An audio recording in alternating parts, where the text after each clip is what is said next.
No one is safe in the Power universe. But would they really dare kill off Tommy Egan? The Power universe has been around long enough for all of us fans to know that no one is safe. Spoiler alert for those living under rocks. But the man at the center of the whole damn thing, Mr. Ghost himself, couldn't even make it out of his own series alive. So, no, you can never say never. But you do have to wonder if there are certain lines the universe would never touch again. Power Book 4, Force Season 3.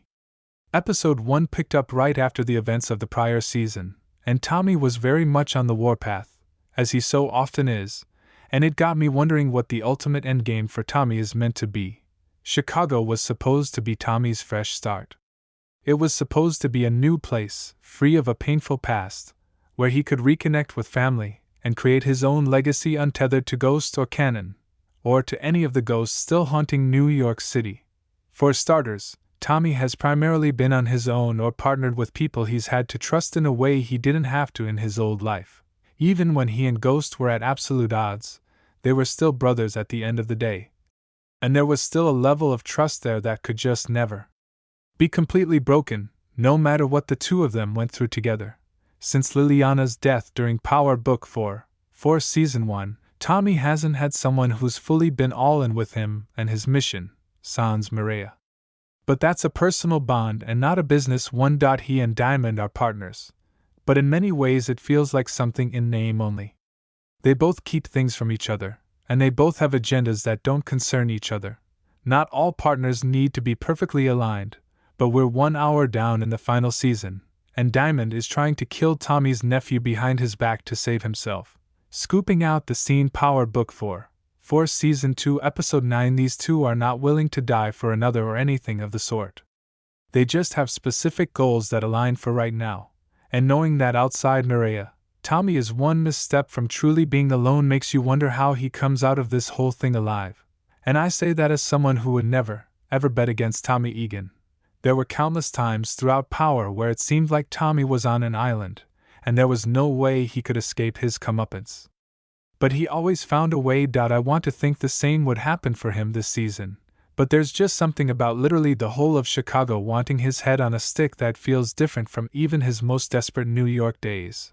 When Ghost died during the final season of Power, it was shocking, but it also felt like the complete end to the story they had been telling from the beginning. And the further away we get from it, the better I understand why it was necessary. Ghost always had 1 foot in and 1 foot out of the business, and he'd created this empire that he couldn't quite figure out how to let go of completely. And it was that indecision mixed with narcissism and sociopathic tendencies that alienated those around him and destroyed everything he touched. His death, at the hands of his own son, was a product of Ghost leading a life in which he thought he was a god amongst men. Grabbing a snack. Power Book 4, Force Season 2 Episode 7. You could say the same for Tommy. Though I'd argue Tommy was always more rooted in reality, and while he was more psychotic, he's always known who he was. Tommy's gonna live and die in the streets, and it's something he came to terms with probably when he was growing up and understood what he was good at and what made him happy. Am I expecting Tommy to die at the end of this? Am I expecting him to die in the arms of Kate and Maria after one of his enemies finally gets the drop on him? Not necessarily. But it wouldn't surprise me either. Whether on screen or not, Tommy's fate was always going to be decided by the place that raised him, no matter what city, and the streets will always get their pound of flesh in the end. And no matter how this series wraps up, I want an excellent ride all the way to the end, and the season started brilliantly, which is always a good sign. Let me know in the comments below if you think the series would actually kill off Tommy Egan. Or do you think he's destined to make it out of every spin-off alive and well? Please share your thoughts so we can discuss.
Please don't forget to like, comment, share, and subscribe for more videos. Thanks for watching.